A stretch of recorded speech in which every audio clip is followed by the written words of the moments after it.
Ini saya akan menerangkan tentang produksi dan operasi. Fungsi produksi atau operasi atau production or corporation function dari bisnis terdiri atas semua aktivitas yang mengubah input menjadi barang dan jasa. Manajemen produksi dan operasi terkait dengan input, perubahan, dan keluaran yang bervariasi antar industri dan pasar. Operasi manufaktur mengubah input seperti bahan baku, tenaga kerja, modal, mesin, dan fasilitas menjadi barang jadi dan jasa. Roger Schroeder menyatakan bahwa manajemen produksi dan operasi terdiri atas 5 fungsi atau era-era keputusan, seperti proses, kapasitas, persediaan, angkatan kerja, dan juga kualitas. Aktivitas produksi dan operasi seringkali mempresentasikan bagian terbesar dari aset manusia dan modal organisasi. Di sebagian besar industri, biaya terbesar dari produksi atau produk atau jasa terjadi di operasi, sehingga produksi dan operasi dapat memiliki nilai yang besar sebagai senjata bersaing dalam keseluruhan strategi perusahaan. Kekuatan dan kelemahan dalam 5 fungsi produksi dapat berarti keberhasilan atau juga kegagalan dalam perusahaan. Banyak manajer produksi dan operasi menemukan bahwa pelatihan lintas fungsi karyawan dapat membantu perusahaan merespon perubahan pasar secara lebih cepat. Pelatihan lintas fungsi dapat meningkatkan efisiensi, kualitas, produktivitas, dan kepuasan kerja. Sebagai contoh, di pabrik rem General Motors Detroit, biaya terkait produk berkurang 400% dalam 2 tahun sebagai hasil pelatihan lintas fungsi karyawan. Lalu, majalah yang telah terbit sejak tahun 1933 yaitu Newsweek mengakhiri edisi cetakan dalam bentuk majalah pada tanggal 31 Desember 2012. Setelah merugi selama bertahun-tahun sebagai akibat menurunnya laba dan pelanggan. Sekarang hanya terdapat versi digitalnya, Newsweek Global yang tersedia bagi pelanggan berbayar. Sebagai hasil dari keputusan strategis ini, Newsweek memutuskan hubungan kerja karyawan dan menutup fasilitas produksi baik di AS maupun di luar negeri. Di antara 3 majalah mingguan AS yang utama yaitu Times, Newsweek, dan US News and World Report, hanya Time yang masih menerbitkan versi cetakannya. Biaya mingguan untuk mempublikasikan dan mendistribusikan versi cetak Newsweek adalah sebesar $42 juta. Tren saat ini yang diakselerasi oleh manufaktur di Amerika Serikat adalah memperpanjang jangka waktu pembayaran ke pemasok. Procter & Gamble memimpin dalam tren ini, mendapatkan $2 miliar kas setiap tahunnya dengan menunda pembayaran kepada pemasok. Ratusan perusahaan lain melakukan hal yang serupa seperti Unilever, bahkan Walmart dan Kohl. Tren lain di kalangan manufaktur dan penjualan retail di Amerika Serikat terkait pemasok adalah menghentikan bisnis dengan perusahaan yang tidak aman. Seperti salah satu perusahaan di Bangladesh yang bangunannya runtuh dan membunuh sekitar 1.100 orang. Walmart telah mempublikasikan 250 perusahaan Bangladesh dalam daftar hitam yang terbukti memiliki masalah keamanan. Yang kedua yaitu penelitian dan pengembangan. Area kelima terbesar dari operasi internal yang sebaiknya diuji untuk kekuatan dan kelemahan tertentu adalah penelitian dan pengembangan atau research and development atau R&D. Banyak perusahaan saat ini tidak menggunakan R&D dan banyak juga perusahaan lain yang menggantungkan kesuksesannya pada aktivitas R&D untuk bertahan. Perusahaan yang menjaga strategi pengembangan produk khususnya membutuhkan orientasi R&D yang kuat. Didirikan pada tahun 1897 dan berkantor pusat di Orrville, Ohio, GM Smucker Company memiliki pendapatan senilai 5,5 dan 4,8 miliar dolar pada tahun 2012 dan 2011 dan menghabiskan sekitar 21,9 dan 20,9 juta dolar di R&D selama 2 tahun tersebut yang merupakan 0,39 dan 0,43% dari pendapatan. Sebaliknya, Microsoft memiliki pendapatan senilai 73,7 dan 69,9 miliar dolar pada tahun 2012 dan 2011 dan menghabiskan sekitar 9,8 dan 9,0 miliar dolar di R&D, sekitar 13,3 dan 12,9% dari pendapatan. Perusahaan berteknologi tinggi seperti Microsoft menghabiskan porsi yang lebih besar dari pendapatan mereka untuk R&D. Huawei Technologies, pemasok peralatan telekomunikasi terbesar di dunia, meningkatkan biaya R&D-nya sebesar 25% pada tahun 2012 menjadi 4,7 miliar dolar, hampir sama dengan pengeluaran rivalnya Ericsson yang menghabiskan 4,8 miliar dolar. Keputusan kunci bagi banyak perusahaan adalah apakah mereka akan menjadi pionir atau pengikut akhir, di mana akan menghabiskan banyak uang di R&D untuk menjadi yang pertama mengembangkan produk secara radikal, atau alternatifnya mengeluarkan lebih sedikit di R&D dengan meniru atau menduplikasi atau meningkatkan produk yang diproduksi oleh pesaing yang mengembangkannya. Organisasi berinvestasi di R&D karena mereka percaya bahwa beberapa investasi akan menghasilkan produk dan jasa yang superior dan akan memberikan keunggulan bersaing. Pengeluaran R&D diarahkan untuk mengembangkan produk baru sebelum pesaing melakukannya. Peningkatan kualitas produk atau meningkatkan proses produksi untuk mengurangi biaya. Manajemen fungsi R&D yang efektif mensyaratkan kemitraan strategis dan operasi antara R&D dan fungsi bisnis utama lainnya. Semangat kemitraan dan kepercayaan di antara manajer umum dan R&D adalah bukti perusahaan dikelola dengan baik saat ini.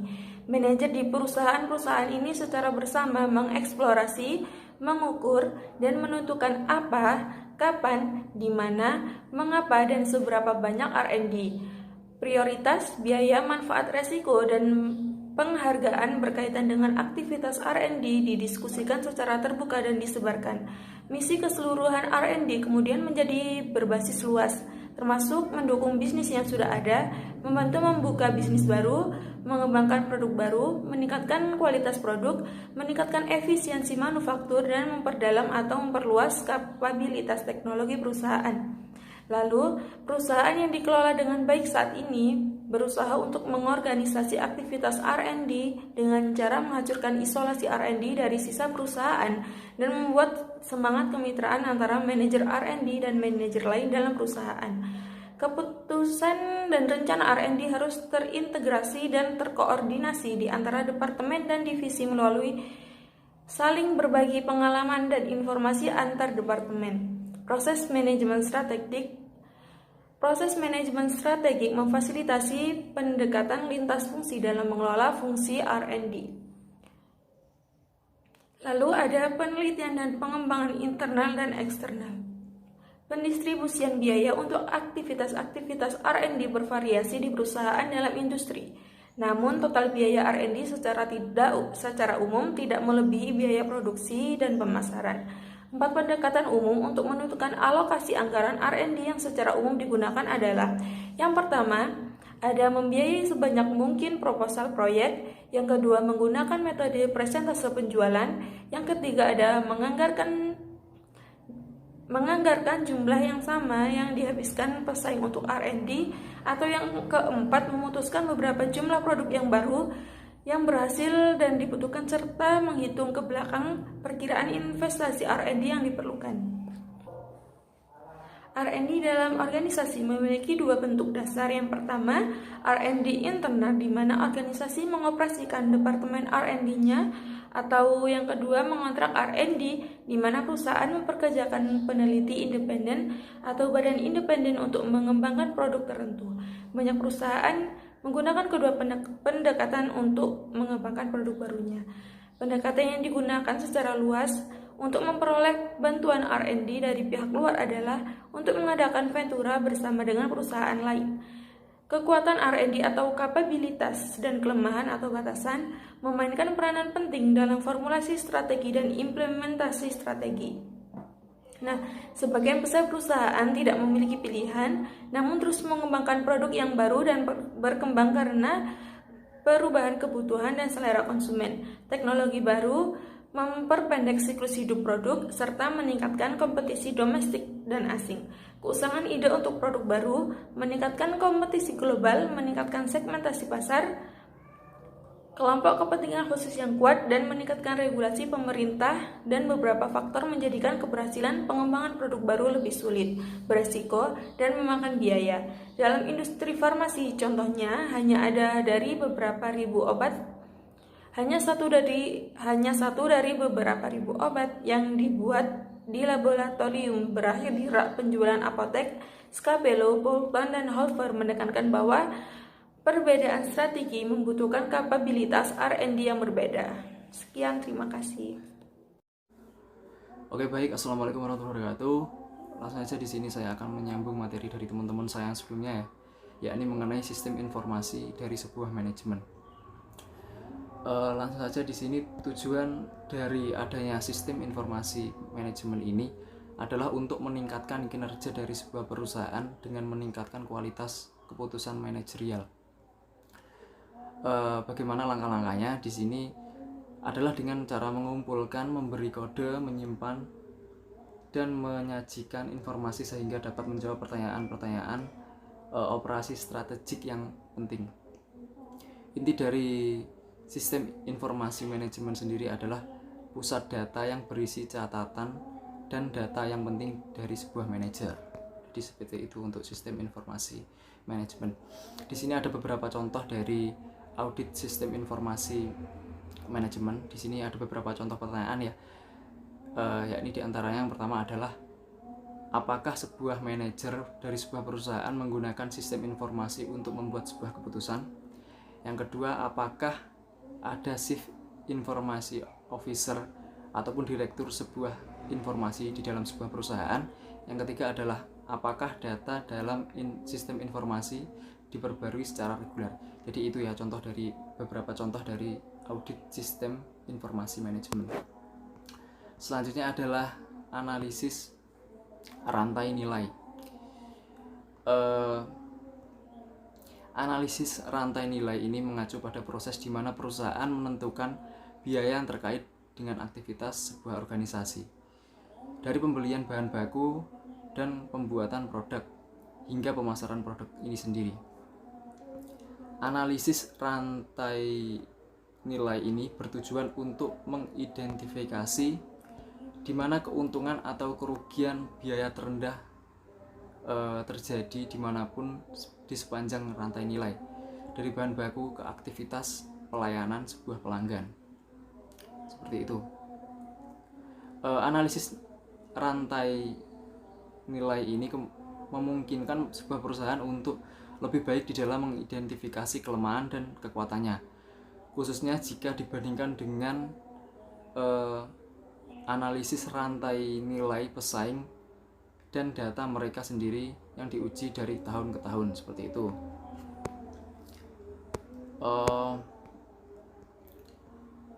Saja ketika pesaing utama ataupun pemain baru pasar menawarkan produk ataupun jasa harga yang rendah, hal ini mungkin karena perusahaan memiliki biaya rantai nilai yang lebih rendah, ataupun mungkin perusahaan pesaing berusaha untuk mendapatkan penjualan ataupun harga pasar. Oleh karena itu, VCA penting bagi sebuah perusahaan dalam memonitor apakah harga dan biayanya bersaing. Contoh nilai, langsung saja untuk contoh nilai diilustrasikan sebagai berikut. Yang pertama adalah biaya pemasok. Ini meliputi bahan baku, bahan bakar, energi, transportasi, dan lain sebagainya. Untuk biaya produksi ada sistem persediaan, penerimaan, tata letak pabrik, pemeliharaan, lokasi, komputer, dan lain sebagainya. Untuk biaya produksi distribusi di sini ada bongkar muat, pengiriman, penganggaran karyawan, truk, dan lain sebagainya. Ada biaya penjualan dan pemasaran. Ini meliputi tenaga penjual, situs jaring, internet, publikasi, promosi, iklan, dan lain sebagainya. Biaya pelayanan pelanggan ini meliputi pos, telepon, internet, jaminan.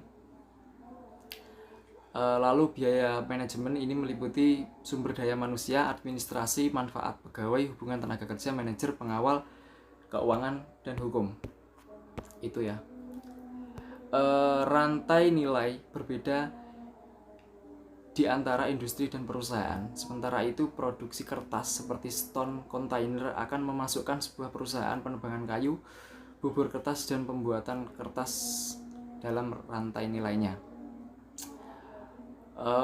Kompetensi inti atau core competence adalah VCA, di mana suatu perusahaan melakukan dengan baik.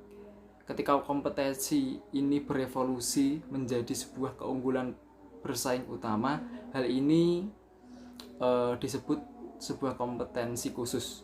Langsung saja untuk pengilustrasian dari evolusi pesaing utama ini adalah seperti ini ya.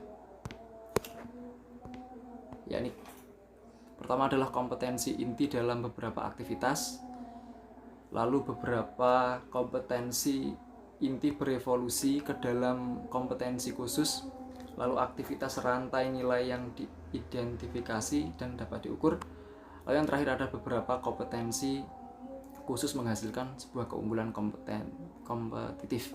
Jadi itu ya evolusinya. Oke, selanjutnya adalah tolak ukur ya, ataupun benchmarking.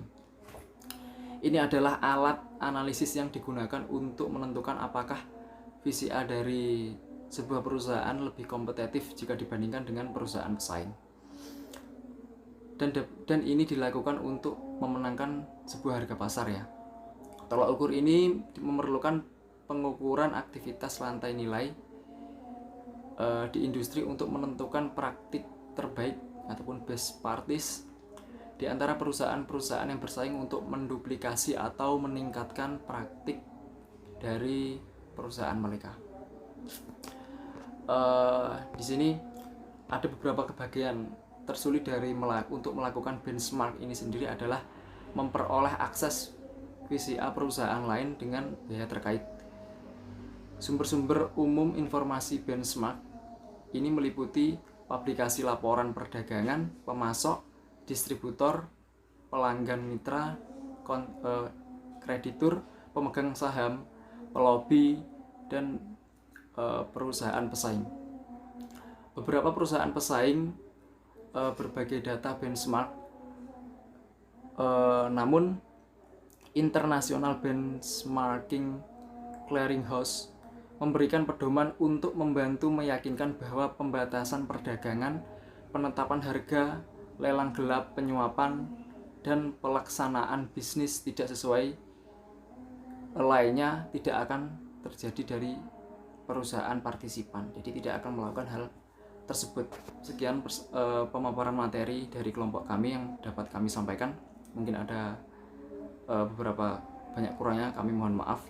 Semoga teman-teman di sini dapat mengambil sedikit gambaran ya dari apa yang kami sampaikan. Oke, mungkin cukup itu saja dari kami. Wassalamualaikum warahmatullahi wabarakatuh.